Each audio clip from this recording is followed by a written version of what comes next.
मित्रों नमस्कार। हमारे बीच उपस्थित हैं बहुत ही उन्नतशील कृषक, गन्ना के बारे में बहुत विशेष जानकारी रखने वाले, कृषि पराय स्नातक और बहुत अच्छे कार्य कर चुके हमारे अख्तर अली जी। आपसे कुछ बात करेंगे हम गन्ना के विषय में। जैसा कि जानते हैं गन्ने पे बहुत इस समय मुद्दे हैं। गन्ने पे सबसे प्रमुख मुद्दा है अभी जो पौध तैयार करवाई जा रही है हमारे केन कमिश्नर महोदय के द्वारा। हमारे प्रदेश में एनजीओज़ के द्वारा बहुत सी पौध तैयार करवाई जा रही है गन्ने की। अभी तक गन्ने की बुआई शुगर केन सेट से करते थे, लेकिन अब पौध के द्वारा गन्ने की बुआई करवाने का प्रयास किया जा रहा है और चूँकि फूड सिक्योरिटी के लिए ये बहुत ज़रूरी है। इसके अलावा विषय हमारा जो गन्ने में हमारे अक्टूबर बुआई के द्वारा जो उत्पादकता में वृद्धि के लिए क्या फ़ायदे हो सकते हैं, इस विषय से पर भी आपसे बात करेंगे।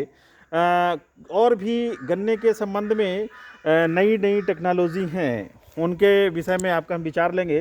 तो हम शुरुआत करते हैं। सबसे पहले हम आपका विचार गन्ने के पौधे तैयार जो करवाए जा रहे हैं, इस पर आपका क्या विचार है अख्तर जी? मेरा ख्याल गन्ने की फसल के बारे में अच्छा है, क्योंकि ये जो नई टेक्नोलॉजी आई है, इससे पहले भी टिश्यू कल्चर के बारे में बताया गया था, लेकिन वो चीज़ें कामयाब नहीं हो पाई हैं। और गन्ने के सीड जो बीज हम उसमें प्रयोग करते हैं, उस बीज के प्रयोग में ऐसा होता था पहले, बहुत सारी चीज़ें ऐसा होता था। जैसे स्टेम हमने पूरा इस्तेमाल किया, तो स्टेम के इस्तेमाल में ऐसा होता था कि अपर पोर्शन ज़्यादा इस्तेमाल करना होता है। इन ग्रामीण स्तर में जो किसान होता है वो अपर पोर्शन में इन सब चीज़ों को ध्यान नहीं देता है। वो पूरा गन्ना ही सोविंग करता है और डायरेक्ट कटिंग करता है। अगर उसकी जड़ में जैसे मान लिया कोई बीमारी है या कोई इंसेक्ट वगैरह है, ट्रीटमेंट नहीं करते हैं वो लोग, ऐसे ही बो देते हैं, तो वो चीज़ें जो है बीज के माध्यम से पौधे में पहुंच जाती है, जिससे प्रोडक्शन पे उसका अंतर पड़ता है।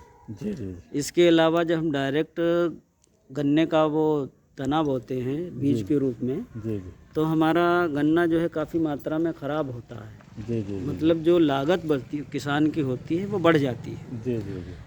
अब जो इसकी सीडलिंग तैयार की जा रही है, उसके माध्यम से ऐसा होगा, एक तो जो गन्ने के बीज के रूप में हमारा जो एक्स्ट्रा में लग जाता था बीज, उसकी बचत होगी। और सीडलिंग तैयार करके हम डायरेक्ट जब ट्रांसप्लांटिंग करेंगे, तो ज़्यादातर जो बीमारियां होती हैं उसके आगे बढ़ने का खतरा, मतलब न्यू जनरेशन में आगे आने का खतरा कम हो जाता है। और इसके अलावा बहुत सारी बीमारियों से छुटकारा मिल जाता है, उत्पादन अच्छा होता है। हाँ, ये ज़रूर है, शुरुआत में जैसे जो सीडलिंग तैयार करेंगे उसमें थोड़ी बहुत दिक्कतें, क्योंकि न्यू टेक्नोलॉजी है, किसान को उसके बारे में थोड़ा जागरूक करने की आवश्यकता है। और शायद उस चीज़ को अभी इतना जल्दी वो फॉलो नहीं करेंगे जब तक इसका अच्छी मात्रा में प्रचार प्रसार नहीं होगा। और जो पहली फसल इसके माध्यम से जो भी किसान हैं, जागरूक किसान, वो सीडलिंग के माध्यम से जो गन्ना उत्पादित करेंगे, तो उनका उत्पादन देख के और भी जो किसान हैं वो इस टेक्नोलॉजी को और आगे बढ़ा सकते हैं। तो कुल मिला के मेरा कहने का मतलब यही है, जो ये सीडलिंग के माध्यम से गन्ना बुआई है, इसके माध्यम से किसान जो है अपनी जो कास्ट ऑफ कल्टीवेशन में जो लागत लग जाती है, उसको काफ़ी मात्रा में बचत कर सकता है। अच्छा। तो कुल मिला के कहने का मतलब ये है कि अगर एक आंख से पौधा तैयार किया जा सकता है, तो पूरा गन्ना क्यों ज़मीन में डाला जाए?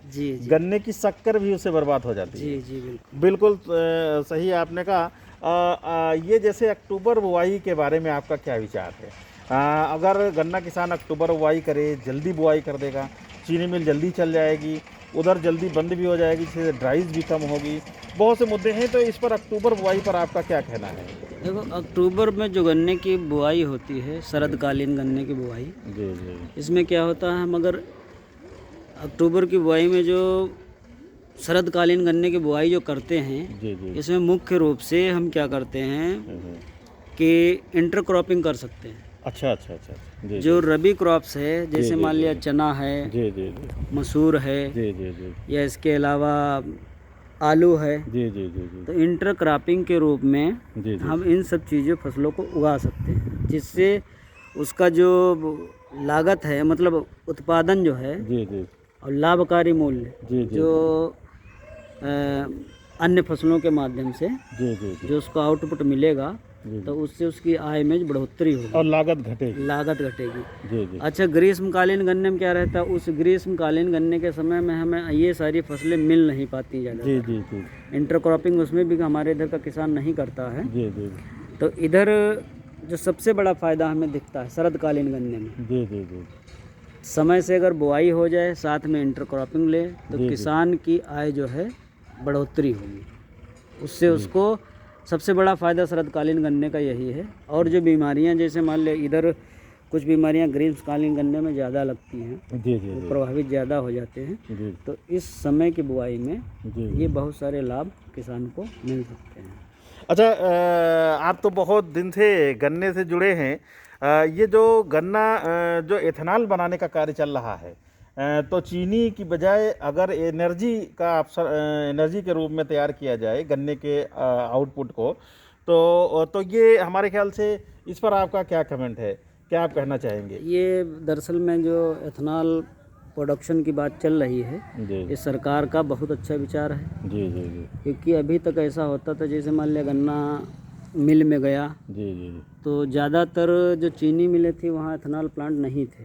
जी जी गवर्नमेंट ने इस चीज़ पे फोर्स किया है, जी तो कि कहीं ना कहीं डायरेक्टली एंड डायरेक्टली रूप से किसानों की आय इससे भी बढ़ेगी जब अच्छा। एथेनॉल प्रोडक्शन होगा। पहले ऐसा होता था, जैसे मान लिया गन्ने की पेराई हो गई, सीरा प्रोडक्शन होता था, और भी कई चीज़ें उससे बनती थी। जी लेकिन एथेनॉल जो है गन्ने से जो एथेनॉल उत्पादन होगा, जी जी इसका जो है लार्ज स्केल पे जी राष्ट्रीय महत्व भी है। जी जी जी क्योंकि गवर्नमेंट ने भी इस चीज़ को एम्फेसाइज ज़्यादा किया है जी, कि जी, 10% जो एथेनॉल है वो पेट्रोल में मिक्स करके जी जी जी बिक्री अब तो की जाए 12.3 कर दिया। हाँ, हाँ जो भी है, जैसे जी जी जी 10 से 12 बढ़ाया होगा, जी, पहले जी। 10% था। जी जी तो इसके माध्यम से जो कहीं ना कहीं हमारी निर्भरता है फ्यूल पे, जी जो हम बाहर क्रूड ऑयल मंगाते हैं, जी जी उस पे भी भारत की निर्भरता कम होगी, जी जी और कहीं ना कहीं ये जो है हमारी राष्ट्रीय आय में इसका बहुत बड़ा योगदान रहेगा। अच्छा, ये जो पर्चियाँ जो समिति से निकाली जा रही,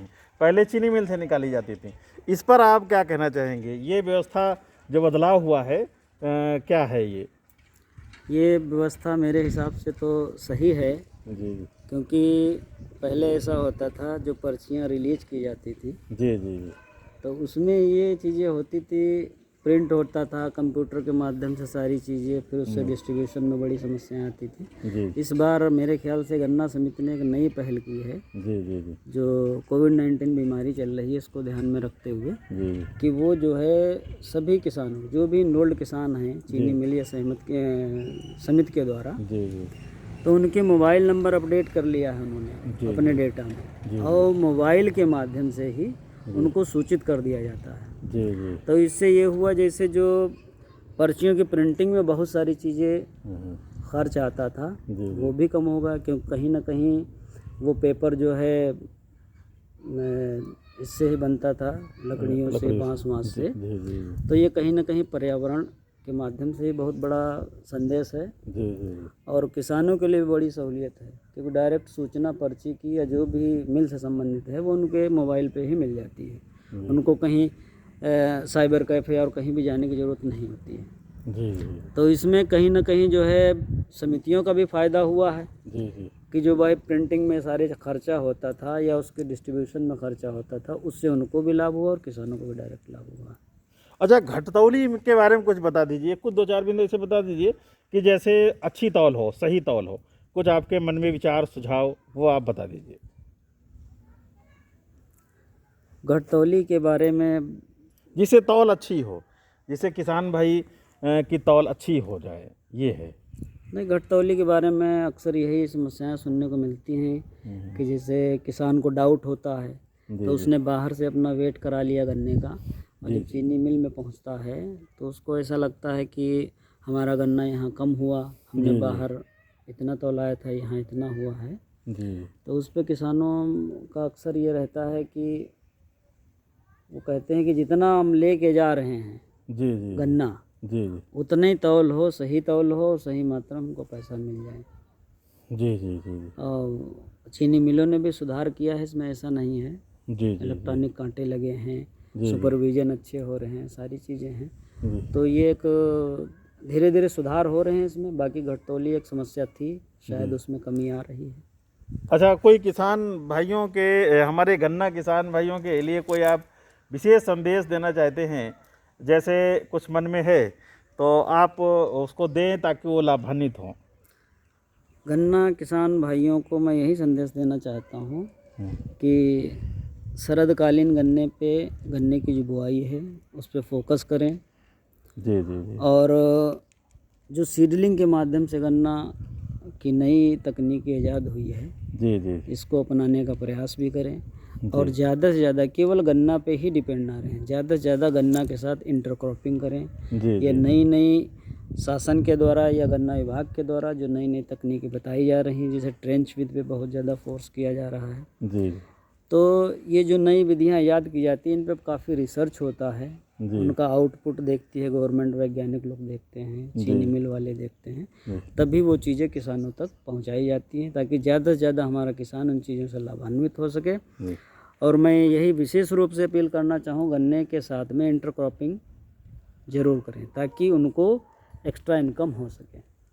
अच्छा, पराली पे बता दीजिए, पराली के बिंद पराली का आप क्या मानते हैं? पराली के बारे में क्या सोचना है? जो गवर्नमेंट ने जो विषय रखा है पब्लिक के सामने, तो क्या आपके मन में उसके प्रति विचार क्या हैं? गवर्नमेंट ने जो पराली के बारे में दिशा निर्देश जारी किए हैं, इधर पिछले 1-2 सालों से ऐसा चल रहा है कि पराली किसान खेतों में न जलाएं। जी जी जी। तो गवर्नमेंट की जो पराली न जलाने के संबंध में रणनीति है, ये दूरगामी रणनीति है। शायद पर्यावरण को विशेष रूप से ध्यान में रखते हुए इन चीज़ों को राष्ट्रीय और अंतर्राष्ट्रीय स्तर को ध्यान में रखते हुए, जो आजकल हमारा पर्यावरण इतना बुरी तरीके से प्रदूषित हो रहा है या हो चुका है, शायद हम सचेत नहीं हैं, लेकिन अब हमको जागना पड़ेगा, किसानों को भी जागना पड़ेगा। तो समस्याएं तो हैं किसानों के सामने जी जी जी कि पराली का भाई सॉल्यूशन क्या करें। जैसे गन्ना आज हमारा छिल गया, जी जी, छिलाई हमने करवा दी, प्लाट खाली हो गया, अब अगले एक ही हफ्ते में हमको सारी चीज़ें अगली फसल की बुआई की तैयारी करना, सिंचाई उचाई जो भी पलेवा करके और उसका पूरा ब्यौरा तैयार करना रहता है खेतों का अगली फसल के लिए।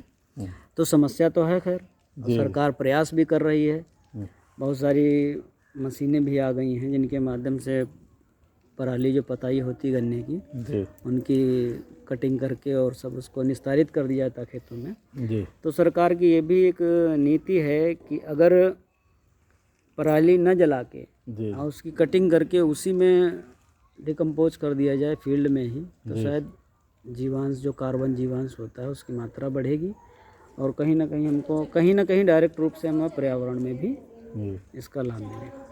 तो किसान भाई भी सहयोग दें और ज़्यादा से ज़्यादा हो सके तो जो नई तकनीकी सरकार लेके आ रही है, जैसे एक आध मशीनें आई हैं जो पताई को काट देती हैं, तो धीरे धीरे इन चीज़ों का प्रसार होगा। हालांकि किसानों के सामने समस्याएं तो हैं ही।